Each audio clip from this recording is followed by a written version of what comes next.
اماں بھلا میں کب کسی سے زیادہ بات کرتی ہوں؟ وہ خوشی خوشی سالگرہ میں جانے کی تیاری کرنے لگے۔ اس کی سہیلی نے کیا شاندار پارٹی رکھی تھی۔ وہ بڑے اونچے گھرانے سے تعلق رکھتی تھی۔ اریبہ حیرت سے گھوم پھر کر ہر جگہ کا جائزہ لے کر ایک ایک سجاوٹ کو غور سے دیکھ رہی تھی۔ یہاں آئے گئے مہمانوں میں سے وہ کسی کو بھی نہیں جانتی تھی۔ کالج میں سے ایک محض ہوئی تھی جسے اس کی سہیلی نے خاص طور پر مدعو کیا تھا۔ سنو بیٹا، آپ کا نام کیا ہے؟ ایک انکل نے اسے مخاطب کر کے پوچھا تو وہ گھبرا گئی۔ اماں نے سختی سے منع کیا کہ کسی سے بات نہیں کرنی۔ بیٹا، آپ کے والد کا نام مشتاق ہے؟ انکل نے اسے دوبارہ مخاطب کیا۔ اب کی بار اس کا دل اچھل کر حلق میں آ گیا۔ بھلا یہ اجنبی اس کے باپ کا نام کیسے جانتا تھا؟ اس نے اس آدمی کے پیچھے کھڑے نوجوان پر نظر ڈالتے تھوک نکلا، وہاں سے دوڑ لگا دی، جبکہ وہ پیچھے سے اسے آوازیں دیتے رہ گئے۔ اریبہ نے جب سے ہوش سنبھالا اپنے آپ کو ماموں کے ٹھکانے پر پایا۔ اس کے دو ماموں تھے جو دونوں ہی سخت طبیعت کے مالک تھے۔ اریبہ کو ان کے بہت ڈر لگا تھا۔ بڑے ماموں کے 2 بیٹے جبکہ چھوٹے ماموں کی 3 بیٹیاں تھیں۔ اریبہ اپنے باپ کے بارے میں کچھ نہیں جانتی تھی۔ اس کی ماں نے اسے بہت کچھ چھپا رکھا تھا۔ وہ اکثر ممانیوں کو باتیں کرتے ہوئے سن لیتی جو اس کی ماں اور اس کے سسرال کے بارے میں ذکر کرتی۔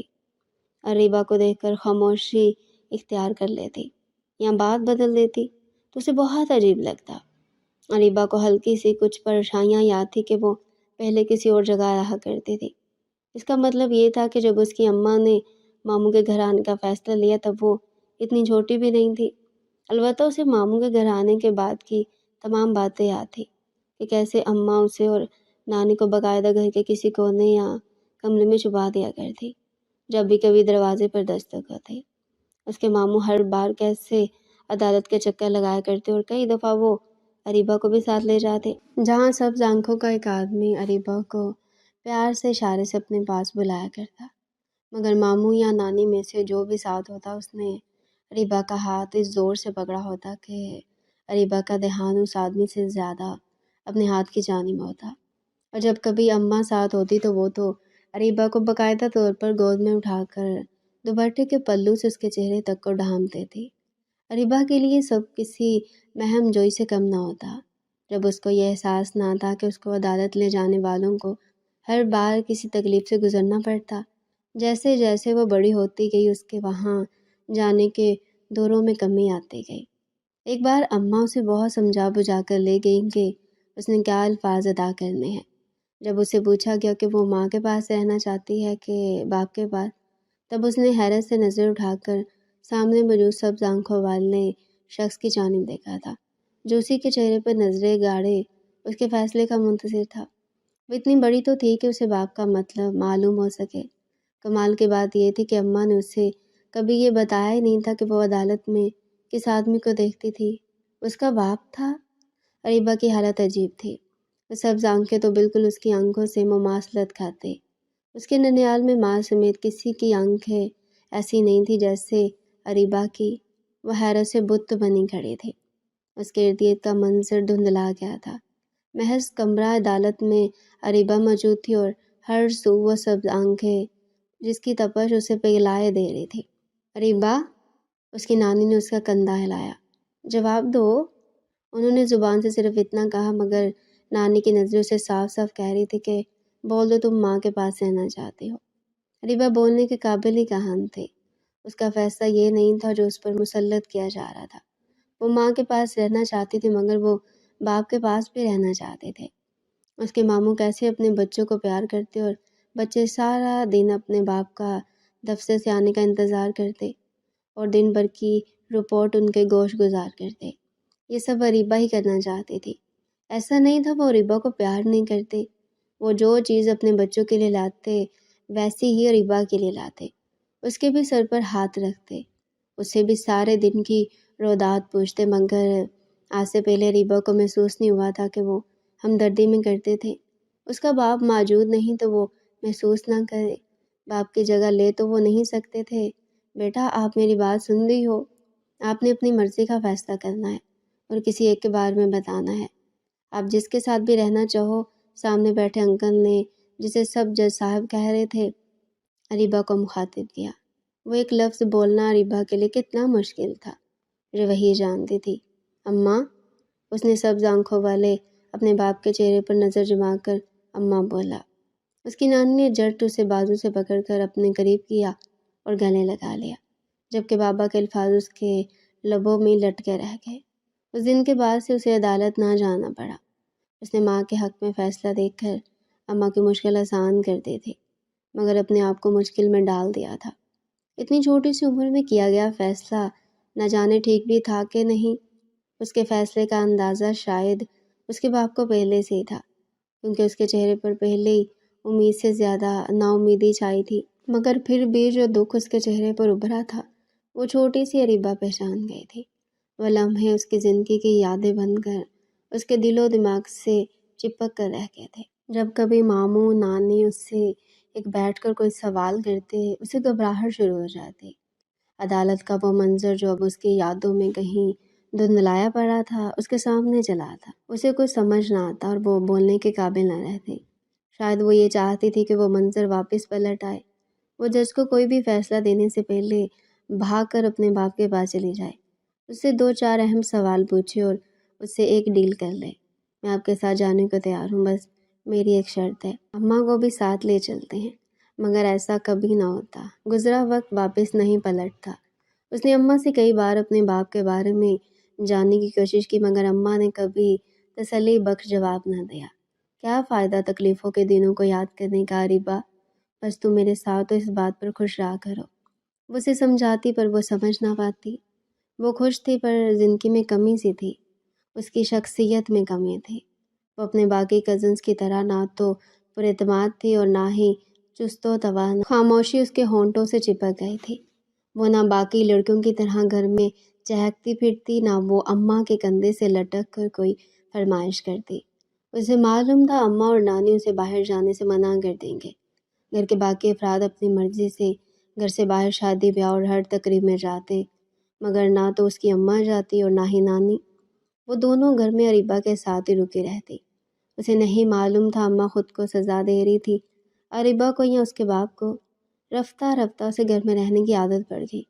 اب اس کا دل خود ہی گھر سے باہر نکلنے کو نہ چاہتا۔ اسے باہر جانے سے گھبراہٹ ہوتی۔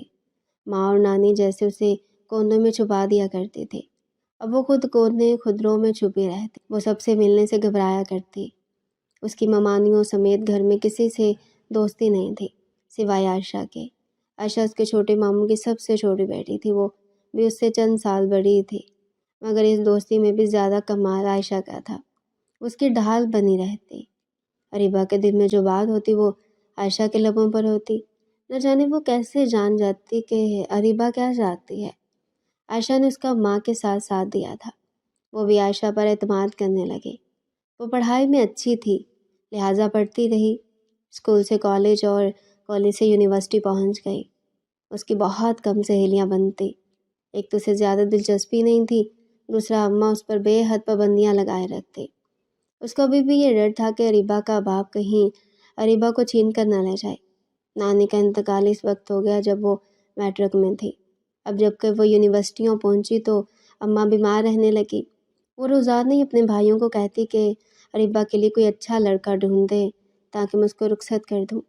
بڑے ماموں نے اپنے بڑے بیٹے کے لیے چھوٹے ماموں کی بیٹی کو مانگ لیا تھا، جبکہ دوسرے بیٹے سے وہ مانی اپنی بھانجی کو بیاہ کر لے آئی۔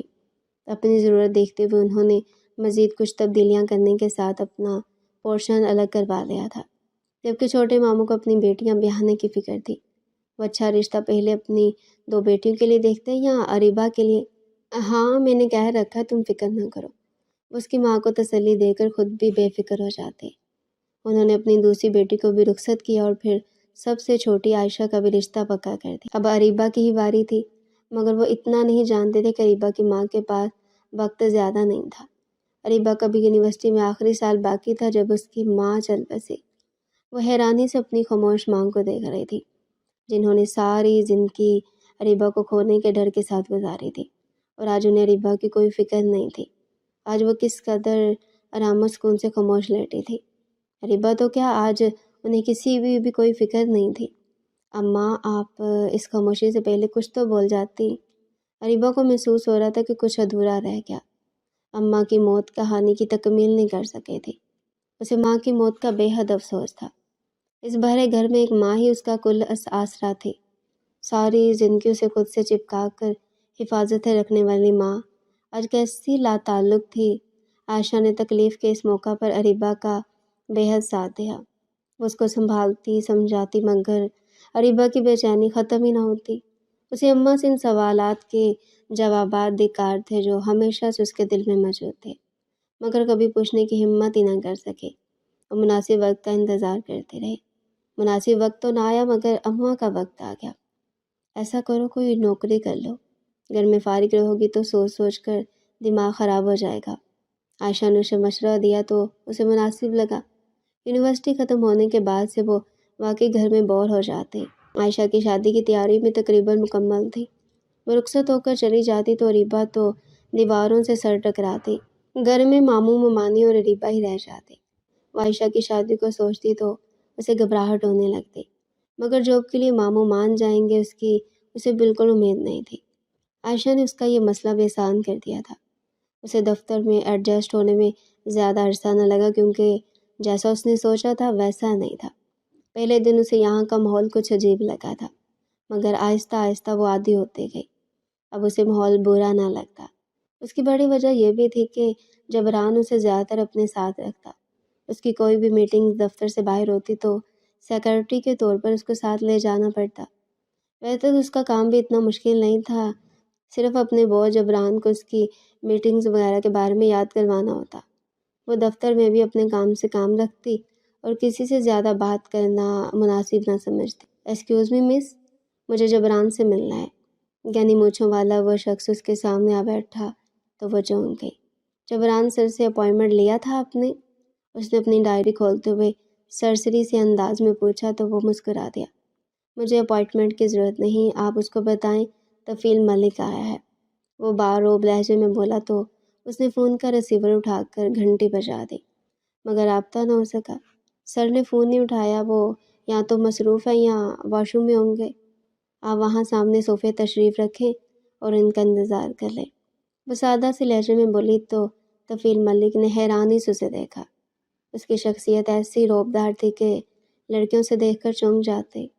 وہ جس بھی دفتر میں میٹنگ کے سلسلے میں جاتا وہاں کے ورکر سر سر کرتے، اس کے آگے پیچھے پھرتے، جبکہ اس لڑکی نے تو چہرے پر مسکراہٹ سجائی تھی اور نہ ہی اس تمام گفتگو میں اسے ایک بار سر کہہ کر مخاطب کیا تھا، جبکہ اسے اپنے سامنے سے اٹھ کر پیچھے پڑے صوفے پر بیٹھنے کا حکم سنا رہے تھے۔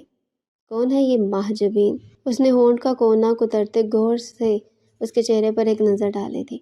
وہ سر جھکائے ڈائری پر کچھ لکھنے میں مگن تھے۔ خود کو یوں نظر انداز کیے جانے پر وہ بلبلا اٹھا۔ ایکسکیوز می مس، اس نے اپنی انگلیوں میں سے اس کے سامنے موجود میز کو بجایا تو وہ چونک کر اسے دیکھنے لگی۔ واقعی انجان تھی یا انجان بننے کی اداکاری کر رہی تھی؟ میڈم آپ جانتی بھی ہیں میں کون ہوں؟ اب کہ اس نے ذرا تن سے پوچھا۔ نہیں سر، میں آپ کو نہیں جانتی، اس نے عزت کے ساتھ پھر اسی سادگی سے جواب دیا تو وہ اپنا سا منہ لے کر رہ گیا۔ دیکھنے میں وہ بلا شک بے حد حسین تھے۔ میک اپ سے عاری چہرہ اسے باقی لڑکیوں سے منفرد بنا رہا تھا۔ ویسے اسے میک اپ کی کوئی خاص ضرورت نہیں تھی۔ اس کی آنکھیں، تفیل ملک کی نظریں اس کی آنکھوں پر جم سی گئی تھیں۔ آپ کی آنکھیں بہت خوبصورت ہیں، وہ بے خودی میں کہہ گیا۔ تعریف سن کر ان آنکھوں میں ناگواری ابھری جبکہ ماتھے پر بل پڑ گئے۔ وہ پھر سے چہرہ جھکا کر ڈائری پر کچھ لکھنے لگی۔ یہ لڑکی یہاں کے لیے موزوں نہیں۔ تفیل ملک اچھی طرح جانتا تھا کہ جبران اسے کس مقصد کے لیے استعمال کر رہا تھا۔ وہ ایک جھٹکے سے اٹھا اور طفیل کے کمرے کی جانب بڑھ گیا۔ اسے پورے امید تھے وہ لڑکی اسے روکنے کی کوشش کرے گی، اسے آواز دے کر پکارے گی، مگر اسے اپنے پیچھے کسی کی آواز سنائی نہ دے۔ اس نے کمرے میں داخل ہونے سے پہلے پیچھے مڑ کر اریبہ پر ایک نظر ڈالی۔ وہ سر جھکائے ڈائری پہ کچھ لکھنے میں مگن تھی۔ مس اریبہ، آپ کتنے بہن بھائی ہیں؟ اس نے حیرت سے سر اٹھا کر جبران کی جانب دیکھا، جس نے اسے بلا کر پہلا سوال یہی کیا تھا۔ آپ کے گھر میں کون کون ہوتا ہے؟ جبران نے پہلے سوال کا جواب جانے بغیر اگلا سوال کیا تو وہ حیران ہوئی۔ یہ وہ سوالات ہیں جن کا جواب وہ کبھی دینا ہی نہیں چاہتی تھی، کیونکہ ایک سوال سے دوسرا اور دوسرے سے تیسرا سوال نکلتا۔ اتنے ذاتی سوال تو جبران نے اس سے انٹرویو پر بھی نہیں کیے تھے۔ آج نہ جانے اس کو کیا ہو گیا تھا۔ سر آپ یہ سب کیوں پوچھ رہے ہیں؟ میں جاننا چاہتا ہوں آپ کے بارے میں، آپ کے خاندان کے بارے میں، وہ کچھ پرجوش لہجے میں بولا۔ پر کیوں؟ وہ جبران کی بات کی نوعیت کو سمجھ نہیں پا رہی تھی، تاکہ مجھے آپ کا بیک گراؤنڈ پتہ چل سکے۔ میرے پاس آپ کے لیے بڑی اچھی پیشکش ہے، پر وہ میں آپ کے حالات جان کر ہی آپ کو پیش کر سکتا ہوں۔ وہ نہ جانے کیا کیا بول رہا تھا۔ اچھا کل کے لیے آپ نوٹ کر لیں، ہماری مسٹر طفیل ملک کے ساتھ میٹنگ ہے۔ اسے ہدایت دیتا خود اٹھ کر چل دیا۔ وہ دفتر سے باہر نکل تو شام کا اندھیرا پھیل چکا تھا۔ آج اسے کچھ دیر ہو گئی تھی۔ جبران نے دنیا جہاں کے سارے کام آج نمٹانے تھے۔ آج اس نے مختلف سٹاف ممبر کے ساتھ 3 میٹنگز رکھی، جس کی وجہ سے سب ورکرز کو دیر ہو گئی۔ وہ دوپٹہ سر پر ڈال لے، کندھے پر بیگ لٹکائے عمارت سے باہر نکلی اور بس اسٹینڈ کی جانب چل دی۔ اسے اپنے پیچھے گاڑی کے ہارن کی آواز سنائی دی تو وہ رک گئی۔ طفیل ملک گاڑی کی کھڑکی سے جانتے اس کی جانب متوجہ ہوا تھا۔ آ جائیں، میں آپ کو چھوڑ دیتا ہوں۔ اسے دیکھ کر مسکرایا تو وہ بیزار ہوئی۔ اسے یہ آدمی بالکل بھی پسند نہیں آیا تھا۔ نہ جانے اس کا رویہ کچھ عجیب سا تھا۔ وہ بہت غور سے اریبہ کی جانب دیکھتا۔ وہ اپنے کام میں متوجہ ہوتے ہوئے بھی اس کی نظروں کی تپش اپنے چہرے پر محسوس کرتی۔ میں چلی جاؤں گی، آپ زحمت نہ کریں، اسے کہتے آگے بڑھ گئی۔ ارے زحمت کی کیا بات ہے، آ جائیں، مجھے آپ سے بات بھی کرنی ہے، وہ چیخ کر بولا تو وہ انسونی کرتی بینچ پر جا بیٹھا۔ کل ساری باتیں میٹنگز میں بھی ہو سکتی ہیں، اس قدر جلدی کیا ہے بھلا؟ اریبہ کو اس کی کوئی ضروری بات سے کوئی سروکار نہیں تھا۔ وہ جبران کے ساتھ میٹنگ کے لیے جانے کو بالکل تیار تھی۔ جبران آج کافی پرجوش دکھائی دے رہا تھا۔ مس اریبہ، بس یہ پروجیکٹ ہمیں ملنا چاہیے۔ میں بہت پر امید ہوں اور آپ کی مدد کی ضرورت ہے۔ آپ فکر نہ کریے، یہ پروجیکٹ آپ کو ہی ملے گا۔ اس نے پروفیشنل انداز میں اپنے باس کا حوصلہ بڑھایا تو وہ خوش ہو گیا۔ مس اریبہ، کبھی کبھار ہمیں کچھ ایسے سودے بھی کرنے پڑتے ہیں جو ٹھیک نہیں ہوتے یا ہمیں ٹھیک نہیں لگتے، پر پتہ ہے ہم ایسا کیوں کرتے ہیں؟ پیسے کے لیے۔ پیسے میں بہت طاقت ہے۔ اگر آپ کو بھی ایسا سودا کرنا پڑے تو کیا آپ کریں گی؟ اس نے سوالیہ نظر اریبہ پر ڈالی۔ وہ اسے کیا بتاتی، وہ ایک ایسا سودا کر چکی تھی جو اسے تب بھی ٹھیک نہیں لگا تھا اور اب بھی ٹھیک نہیں لگتا تھا، مگر وہ سودا اس نے پیسے کے عوض نہیں کیا تھا، وہ تو اس نے محبت کے عوض کیا تھا جو وہ اپنی ماں سے کرتی تھی۔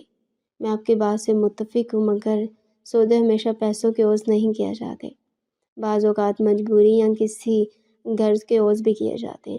ہاں ہاں، بالکل صحیح کہہ رہی ہیں آپ، اس کی بات سے متفق ہوا اور گاڑی ایک فلیٹ کے سامنے روک دی۔ وہ کچھ حیران ہوئی تھی۔ میٹنگز تو ہمیشہ ریسٹورنٹ میں ہوا کرتی، آج یہاں میٹنگ ہے؟ وہ کچھ حیران ہوتی ہوئی بولی۔ ہاں میٹنگ ہے، پر میری نہیں، صرف تمہاری۔ اس پر نظریں جما کر بولا تو وہ چونک گئی۔ کیا مطلب آپ کا؟ میں کچھ سمجھی نہیں۔ جبران کے چہرے کے تاثرات تو کچھ اور ہی کہانی سنا رہے تھے۔ دیکھو، میں تمہیں اس کے بدلے منہ مانگی رقم دوں گا، دفتر میں ترقی بھی ملے گی، بس تم یہ پروجیکٹ دلوانے میں میری مدد کر دو، وہ منت بھرے انداز میں بولا۔ کیسی مدد؟ وہ بھنویں اچکا کر پوچھنے لگے۔ تمہیں مسٹر طفیل کو خوش کرنا ہے، اس نے تمہاری ڈیمانڈ رکھی ہے۔ آپ کا دماغ تو ٹھیک ہے؟ یہ کیسی باتیں کر رہے ہیں آپ؟ وہ حیرانی سے پوچھنے لگی۔ آپ کو اچھی طرح اندازہ ہے کہ میں اس قسم کی لڑکی نہیں، ان کاموں کے لیے آپ انہی لڑکیوں کا استعمال کریں جن کا آپ پہلے کرتے آئے ہیں۔ وہ اچھی طرح جانتی تھی دفتر کی کچھ ماڈرن لڑکیاں جو کچھ خاص موقع پر جبران کے ہمراہ جاتی تو وہ اس کو پروجیکٹ دلوانے میں کس طرح مدد کرتی تھی۔ ہاں، مگر طفیل نے صرف تمہارا نام لیا، تم شاید اسے پسند آ گئی ہو، بہت اونچی پارٹی ہے، تمہارا بھی فائدہ ہے اس میں، تم اپنے مستقبل کے لیے اپنی راہ ہموار کر سکتے ہو۔ اس نے بھنویں اچکا کر اریبہ کو مشورہ دیا تو اس کا دل جل کر رہ گیا۔ ایسا ممکن نہیں، میں یہ سب کرنے والے نہیں، اس نے صاف انکار کیا۔ میں تمہیں منہ مانگی قیمت ادا کرنے کو تیار ہوں۔ جبران نے ہمت نہ ہاری۔ مجھے پیسے نہیں چاہیے، میں یہ گھٹیا کام نہیں کر سکتے، اریبہ غصے سے کہتے وہاں سے جانے لگی جب جبران نے اسے فلیٹ کے کمرے میں دھکا دیا۔ میری سالوں کی محنت ہے اس پروجیکٹ پر، لیکن مسٹر طفیل کو تم پسند آ گئے ہو، صرف ایک ہفتے ان کا دل بہلا لو، میں تمہیں پیسوں میں تول دوں گا، پر اگر تم نہیں مانی تو یہ پروجیکٹ مجھ سے چھن جائے گا۔ جبران کی بات پر اریبہ بے یقینی سے دیکھنے لگی۔ وہ اس کی سیکرٹری تھی، پر وہ کون ہوتا ہے اس کی عزت کا سودا کرنے والا؟ وہ بنا کچھ بولے وہاں سے جانے لگی جب طفیل ملک کمرے میں داخل ہوا اور جبران کو باہر جانے کا اشارہ کیا۔ اس سے پہلے ریبا وہاں سے بھاگتی جبران کے جاتے ہی طفیل نے کمرے کا دروازہ بند کر لیا۔ میری بات سنو ریبا، بیٹھ جاؤ، مجھے تم سے بہت ضروری بات کرنی ہے، مسٹر طفیل نے دھیمے لہجے میں کہا تو ریبا نے اسے حیران نظروں سے دیکھا۔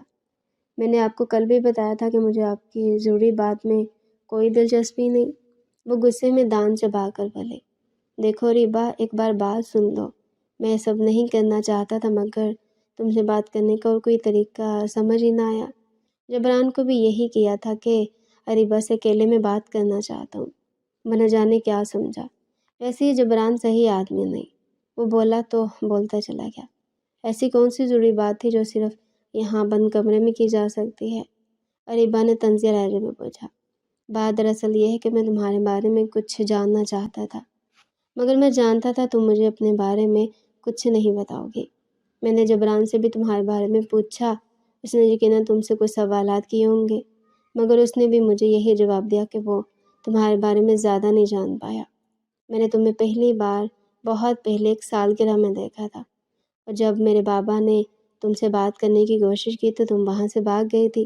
طفیل نے پرانی بات کا حوالہ دیا تو ریبا چونک گئی۔ دراصل تمہاری سبز آنکھیں بالکل اپنے بابا جیسے ہیں، اور شکل و صورت میں تم ہو بہو اپنی دادی جیسی۔ طفیل کی بات سن کر وہ چونک گئی۔ سبز آنکھیں؟ اس نے زیر لب دہرایا۔ اس کے ذہن میں اس کے باپ کی وہ سبز رنجیدہ آنکھیں ابھری تھیں جو اس نے عدالت کے کمرے میں پہلی اور آخری بار دیکھی تھی۔ اپنے باپ کے بارے میں اسے بس اتنا ہی معلوم تھا کہ ان کی آنکھیں سبز تھیں جو اس کی اپنی آنکھوں جیسی تھی، مگر سامنے کھڑا وہ نوجوان کون تھا جو اسے اس کے باپ اور دادی کے بارے میں بتا رہا تھا؟ ریبا کو یوں ہی ساکت سوچوں میں گم کھڑے دیکھ کر طفیل نے صوفے کی طرف اشارہ کر کے بیٹھنے کو کہا تو وہ چپ چاپ بیٹھ گئی۔ وہ تو ابھی تک اس لمحے میں کہتی جب سبز آنکھیں اس کے دماغ سے چپک کر رہ گئی تھی۔ وہ ہمیشہ سے اپنے باپ کے بارے میں جاننا چاہتی تھی، لہٰذا اس نے طفیل کو بولنے کا موقع دیا اور اس کے چہرے کی جانب غور سے دیکھنے لگی۔ ہم برسوں سے تمہاری تلاش میں ہیں۔ جب میں نے تمہیں پہلی بار دیکھا تو مجھے اتنا احساس نہ ہوا، مگر تمہارے چہرے پر غور کرنے سے مجھے معلوم ہوا کہ تم تو بہت دادی سے ملتے جلتے ہو۔ ان کے چہرے کے خد و خال بالکل تمہارے جیسے تھے۔ میں تمہیں دوسرے لمحے میں پہچان گیا تھا، اور پھر تمہارے نام نے اس بات کی تصدیق کر دی کہ تم ہی تایا بشارت کی بیٹی ریبا بشارت ہو۔ تمہارے بابا تم سے ملنے کے لیے بہت تڑپ رہے ہیں، مگر تائی اماں یعنی تمہاری والدہ نہیں چاہتی کہ تم اپنے باپ سے ملو یا تمہاری زندگی میں ان کا کوئی عمل دخل ہو۔ اس لیے میں چاہتا ہوں کہ میں تم سے خفیہ ملاقات کروں۔ مجھے اس بات کا ڈر تھا کہ میں نے اگر دفتر میں تم سے یہ بات کی تو کہیں تم دفتر کی نوکری چھوڑ کر پھر سے غائب نہ ہو جاؤ۔ ریبا چپ چاپ اسے سن رہی تھی۔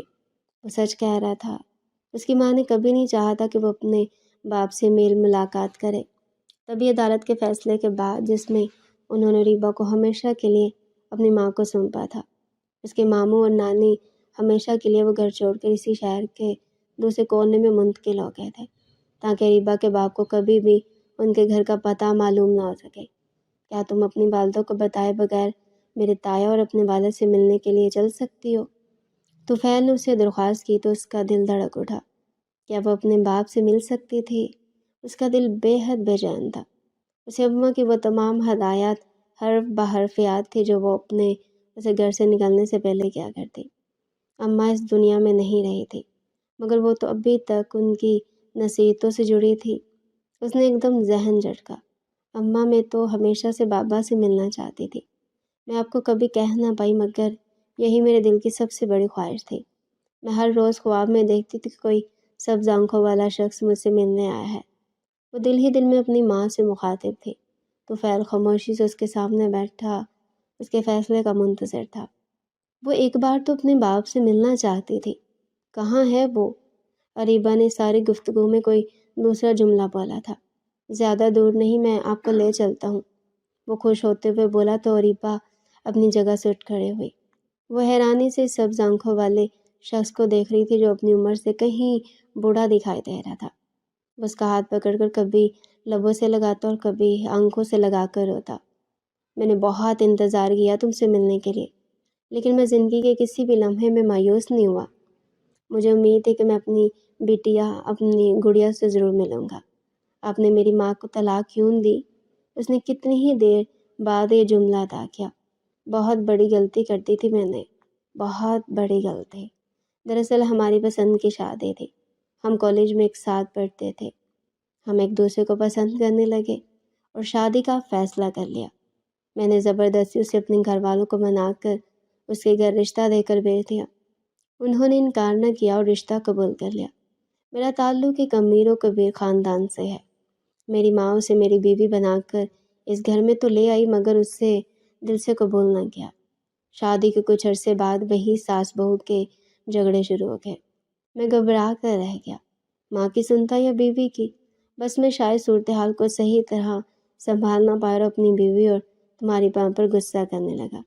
ہماری محبت تو نہ جانے کہاں اڑ گئی تھی۔ تمہاری ماں کو بھی احساس ہو گیا کہ ہم نے شادی کا فیصلہ جلد بازی میں لیا، اور مجھے بھی۔ گھر میں کس قسم کی کوئی کمی نہیں تھی، ہر چیز میسر تھی، کام کرنے کو ملازم موجود تھے۔ مجھے یہ سمجھ نہ آتا کہ تمہاری ماں کو گھر میں تکلیف کیا تھی، جبکہ اس کی سوچ الگ تھی۔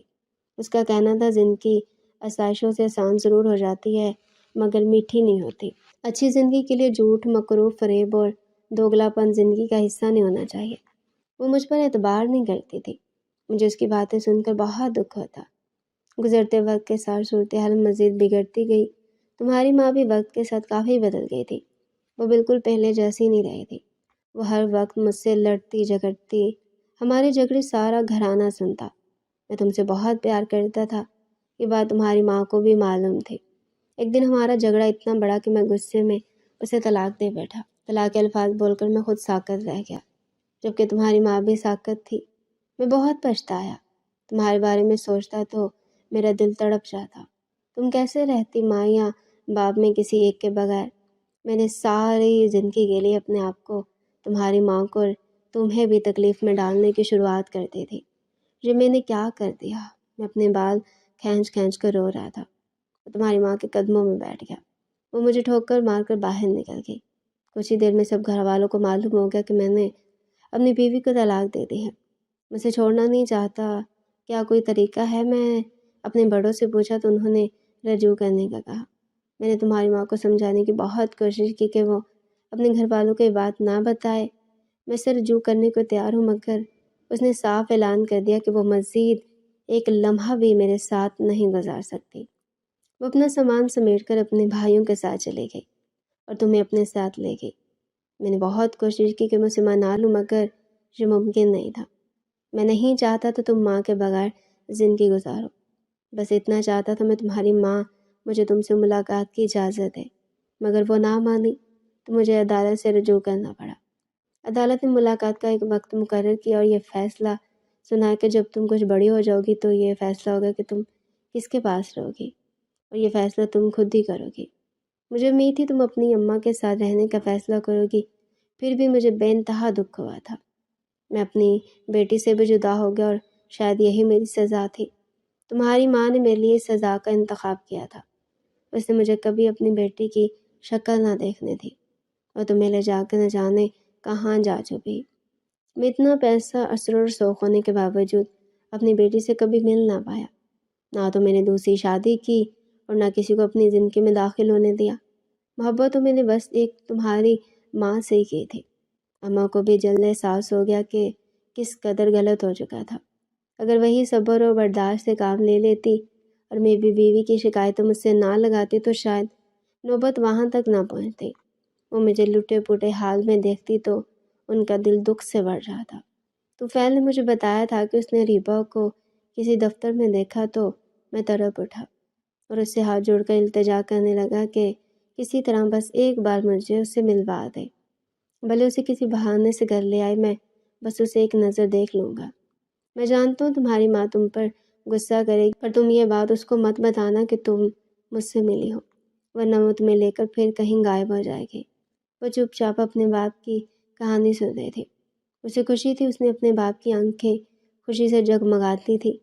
عدالت کے اس آخری دن کے بعد اسے آج ان آنکھوں میں خوشی بھری تھی۔ نہیں، وہ مجھے نہیں روکیں گی آپ سے ملنے کو، وہ دھیمے سے بولے۔ وہ اب اس دنیا میں موجود نہیں۔ کیا؟ اریبہ کا باپ یہ خبر سن کر ساکت رہ گیا۔ یہ تمہارا گھر ہے، تم مالک ہو اس گھر کی۔ میرا ایک ہی بھائی تھا جو چل بسا، تو فعل اسی کا بیٹا ہے۔ ماں باپ رہے نہیں، اگر میرا تمہارے سوا نہیں ہے کوئی۔ ان سب زمین و جائیداد پر تمہارا حق ہے۔ جب کہ تمہاری ماں بھی زندہ نہیں رہی تو تم واپس وہاں جا کر کیا کرو گی؟ یہاں رہو، دفتر میں نوکری کرنے کے بجائے اپنا دفتر سنبھالو، تو فعل تمہیں سب کچھ سکھا دے گا۔ اس کے باپ کب سے اس کو منانے کی کوشش کر رہا تھا، جب کہ وہ بے حس و حرکت بیٹھی تھی۔ وہ اتنا بڑا فیصلہ کیسے کر سکتی تھی؟ وہ اپنے باپ کے پاس کیسے رہ سکتی تھی؟ اسے گھبراہٹ ہو رہی تھی۔ عدالت کا وہ فیصلہ جو اس نے خود لیا تھا، ماں کی نصیحت، نانی کی ہدایت، اسے سب یاد تھا۔ ایک پل میں کیسے سب بھلا دیتی؟ میں چلتی ہوں، وہ گھبرا کر اٹھ کھڑی ہوئی۔ پھر آؤں گی۔ وہ فوراً کمرے سے باہر نکل گئی۔ وہ لڑکی کہاں رہ گئی اللہ جانے، آزمائش بن گئی ہے ہمارے لیے۔ دفتر کے بہانے نہ جانے کیا کرتے پھرتے ہیں، نہ ماں سر پر نہ باپ، بھلا اس کی ذمہ داری کون لے گا؟ کل کو کوئی بات ہو گئی تو سب ہمیں ہی موڑ دے الزام ٹھہرائیں گے کہ پرائی بچی کا خیال نہ کیا۔ وہ مانی کے آواز پر اس کے قدم رکے۔ بندہ کو اطلاع ہی کر دیتا ہے کہ دیر ہو جائے گی، تاکہ کم از کم ہم پریشان تو نہ ہوں۔ ماں نے اپنی ضد کی خاطر بچی کو تباہی تک پہنچا کر ہی دم دیا۔ ہم کون ہوتے اسے کہنے والے؟ وہ بڑبڑ کر برتن پٹک رہی تھی۔ اریبہ دروازے پر کھڑی کی کھڑی رہ گئی۔ وہ مانی کے نادر خیالات جان کر اسے دل سے افسوس تھا۔ اسے معلوم تھا ممانی چھپ چھپ کر اس کی ماں کی برائیاں کیا کرتی۔ اب ماں نہیں رہی تھی تو ان کا غصہ اریبہ پر نکل رہا تھا۔ وہ الٹے قدموں واپس پلٹی اور اپنی ماں کی قبر پر جا کر بیٹھ گئی۔ اماں، بابا چاہتے میں باقی کی زندگی ان کے ساتھ گزاروں۔ وہ اتنی بری نہیں ہے جتنا میں نے ان کے بارے میں سوچا تھا۔ ماں کی قبر سے کوئی آواز نہیں آئی تھی۔ وہ کتنی دیر وہاں بیٹھی آنسو بہاتی رہی۔ جب دل ہلکا ہوا تو اٹھ کر گھر چلی آئی۔ آج دفتر نہیں جانا کیا؟ ناشتے کی میز پر ماموں سے دیکھ کر چونکے۔ نہیں، اب دفتر نہیں جایا کروں گی، دھیمے سے بولی۔ مجھے آپ سے ضروری بات کرنی ہے، وہ انگلیاں مسلتی ہوئی بولی۔ ہاں بولو بیٹا، سب ٹھیک ہے؟ وہ پیار سے بولے تو اریبہ کا حوصلہ بڑھا۔ عائشہ بھی رخصت ہو کر جا چکی تھی، وگرنہ وہ اس سے ہی مدد مانگ لیتی۔ میری ملاقات اپنے باپ سے ہوئی ہے، وہ ہمت کرتے بولی تو ماموں ممانی دونوں چونکے۔ کب، کہاں، کیسے؟ ماموں نے حیرانی سے سوال کیا تو اس نے تفصیل بتا دی۔ وہ چاہتے میں باقی کی زندگی ان کے ساتھ گزاروں۔ تم کیا چاہتی ہو؟ ماموں نے اسے سوال کیا تو وہ چپ ہو گئی۔ وہ کیا چاہتی ہے یہ سوال اس سے آج تک نہیں پوچھا تھا۔ اس میں فیصلہ لینے کی قوت ہے کب تھی؟ وہ سوچ میں ڈوبی تھی۔ اسے یہ سوال پہلے خود سے کرنا چاہیے تھا کہ وہ کیا چاہتی تھی۔ میں بھی وہاں رہنا چاہتی ہوں، اس نے کافی سوچ کر دھیمے سے جواب دیا۔ دیکھو بیٹا، وہ تمہارے والد ہے، اگر تم باقی کی زندگی ان کے ساتھ گزارنا چاہتی ہو تو تمہیں اس بات پر شرمندہ ہونے کی کوئی ضرورت نہیں۔ ان کا اور تمہارا دونوں کا حق ہے یہ۔ ماضی کے معاملات ماضی کے ساتھ دفن کر دینے ہی بہتر ہوتے ہیں۔ ویسے جو بھی معاملات طے تھے وہ تمہاری ماں اور باپ کے درمیان تھے۔ تم بلا وجہ ہی ماری گئی تھی۔ تمہاری ماں کے ساتھ سب جھگڑے بھی ختم ہو گئے۔ تمہیں بھی اپنی مرضی کی زندگی گزارنے کا پورا حق ہے۔ اپنی بے رونق زندگی میں رنگ بھرنے کا اگر کوئی موقع مل رہا ہے تو اس کا فائدہ اٹھاؤ۔ میں نے تمہاری ماں سے ہمیشہ یہی بات کہی کہ اس بات میں کوئی اختلاف نہیں کہ اریبہ کا باپ اریبہ سے بہت پیار کرتا تھا۔ اسے اپنی بیٹی سے ملنے کے حق سے محروم نہیں کرنا چاہیے تھا۔ بس ہماری ضد، انا، حالات اور صورتحال ہم سے وہ کام کروا دیتے ہیں جو ہم کرنا نہیں چاہتے۔ ماموں نے تفصیل سے اسے سمجھایا۔ اس کی بے رونق زندگی میں رنگ بھر جانا تو ممکن نہیں تھا۔ وہ ماضی کا ادھورا پن چاہ کر بھی نہ بھلا سکتے تھے۔ وہ تو بس اپنے باغ کی تکلیف کم کرنے کا ارادہ رکھتے تھے۔ اگر اس کی وہاں موجودگی سے اس کے باپ کو سکون ملتا تو وہ بھی خوش ہو جاتے۔ پھر وہ شکوہ کرتی، سبز آنکھیں خوشی سے مسکراتی آنکھوں میں بدل جاتی۔ وہ تو بس ان شکوہ کو نہ آنکھوں سے پیچھا چھڑوانا چاہتے تھے، اپنے اس فیصلے کا مداوع کرنا چاہتے تھے جس نے بھری عدالت میں یہ کہہ کر کیا تھا کہ وہ اماں کے ساتھ رہنا چاہتے ہیں۔ وہ سمندر کنارے اپنے باپ کے ہمراہ بیٹھی تھی۔ اس کے باپ نے اسے ساری شہر کی سیر کروا دی تھی۔ میں بچپن میں بھی تمہیں یہاں لایا کرتا تھا، تم بہت چھوٹی تھی، مگر جب بھی ہم یہاں آتے تم بے انتہا خوش ہو جاتے۔ یہ تمہاری ماں کی بھی پسندیدہ جگہ تھی، تم دونوں کے بعد میں کبھی یہاں نہیں آیا۔ میں چاہتا ہوں میں تمہارے ساتھ اب ہر اس جگہ جاؤں جہاں تمہیں بچپن میں لے جاتا تھا، اور پھر کبھی کبھار تمہاری یادوں کو محسوس کرنے اکیلا چلا جایا کرتا۔ مجھے لگتا ہے تم ابھی بھی وہی چھوٹی سی اریبہ ہو جو اپنی توتلی زبان میں نئے الفاظ بولنے کی کوشش کرتی۔ وہ چپ چاپ اپنے باپ کو سنتی رہتی۔ اس کے باپ کو معلوم ہو گیا تھا کہ بہت کم گو تھی۔ اریبہ طفیل تم سے شادی کو خواہش مند ہے، اور یقین جانو میرا بھی تمہیں رخصت کرنے کا، گھر سے دور بھیجنے کا حوصلہ نہیں ہے۔ میں گارنٹی دیتا ہوں طفیل بالکل میری طرح نہیں، وہ بہت سوچ سمجھ کر فیصلہ کرتا ہے۔ تو نہ تو وہ غصے کا تیز ہے اور نہ جذباتی۔ باپ کی بات کہہ کر وہ چونک گئی۔ طفیل واقعی اچھا انسان تھا، اتنا تو وہ لوگوں کو جانچ لیا کرتی۔ وہ اب بھی پرشوق نظر سے ریبا کا جائزہ لیا کرتا۔ اس کی شخصیت بھی متاثر کن تھی۔ ویسے بھی ریبا اس کی احسان مند تھی، کیونکہ اس نے ریبا کو اپنے باپ سے ملوایا تھا۔ طفیل کا چہرہ اس کی نظروں کے سامنے پھر گیا تو اس کے چہرے پر مسکراہٹ سر گئی۔ اس کا دل انوکھے انداز سے دھڑکا تھا۔ وہ حیران ہوئی، اس کو تو لگتا تھا کہ کوسے قزاق کے رنگ کبھی اس کی زندگی میں نہیں پھیلیں گے، مگر اس بار اس کی سوچ کتنی جلدی غلط ثابت ہو گئی تھی۔ دھنا کی پوری واضح لہر اس کے وجود سے لپٹ گئی تھی۔ وہ یہ جذبہ پورے دل سے محسوس کرنا چاہتی تھی، لہٰذا اس نے باپ کے کندھے سے سر ٹکا کر آنکھیں موند لی۔ وہ گیلی مٹی پر ننگے پاؤں چلتی جا رہی تھی۔ کوئی چلتے چلتے اس کے قریب سے گزرنے لگا تو اپنا ہاتھ اریبہ کی جانب بڑھا دیا۔ اریبہ نے دھیرے سے اپنا ہاتھ بڑھا کر اس کے مضبوط ہاتھ پر رکھ دیا۔ وہ دونوں ہاتھ تھامے آگے بڑھنے لگے۔ دونوں کے ہاتھوں سے ستارہ اچھلتا ہوا نکلا اور زمین سے ٹکراتا، ناچتا گاتا کچھ اوپر آسمان پر جا کر چھن سے پھٹ گیا۔ ستارے کی جگمگاتی روشنی ہر سو بکھری تو اریبہ کی جھنکار سی ہنسی ہوا میں بکھر گئی۔